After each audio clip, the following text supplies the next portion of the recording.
ஒரு வெள்ளைக்காக்கா ஒன்று ஒரு 25 வருஷத்துக்கு முன்ன இது சொல்லி ஆகணும். காஞ்சிபுரத்தில் ஒரு வெள்ளைக்காக்கா வந்துச்சு தெரியுமா உங்களுக்கு? உண்மை உண்மை பத்திரிகை செய்தியெல்லாம் இருக்குது பாருங்க. நீங்க வெள்ளை காக்கா ஒன்று வந்துச்சு, தவறி வந்து விழுந்துருச்சு. பார்த்தா பியூர் வெள்ளை காக்கா.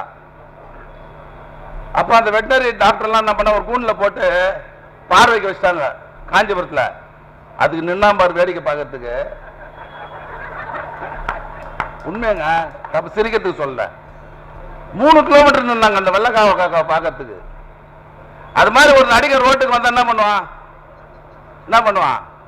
நம்மால தான் போய் பார்ப்பான், அதிமுக தான் போய்ப்பான். எப்படி இருக்கிறாரு? சினிமால தான் பார்த்தேன்னு இந்த மூஞ்சி நேரா பார்த்தா எப்படி இருக்குது? சினிமால பார்த்தா அது கொஞ்சம் நல்லா இருக்குது, நேரா பார்த்தா அசிங்கமா இருக்குது. நேற்று பட்ஜெட் போட்டாங்க, நீங்க எல்லாம் பார்த்திருப்பீங்க. உங்களுக்கு நாங்க அல்வா கொடுக்க போறோம். உண்மைதாங்க. பாருங்க, அல்வா பாக்கெட்லாம் ரெடியா இருக்குது பாருங்க. அவங்க இந்தியா முழுவதும் கொடுத்தாங்க அல்வா. இப்ப நாங்க உங்களுக்கு கொடுக்க போறோம் அல்வா. அதனால வேகத்தோடு பணியாற்றுவோம், எதிரியை வீழ்த்துவோம். அதற்கான பணி இன்றிலிருந்து நீங்கள் தொடங்க வேண்டும் என்று உங்களை எல்லாம் அன்போடு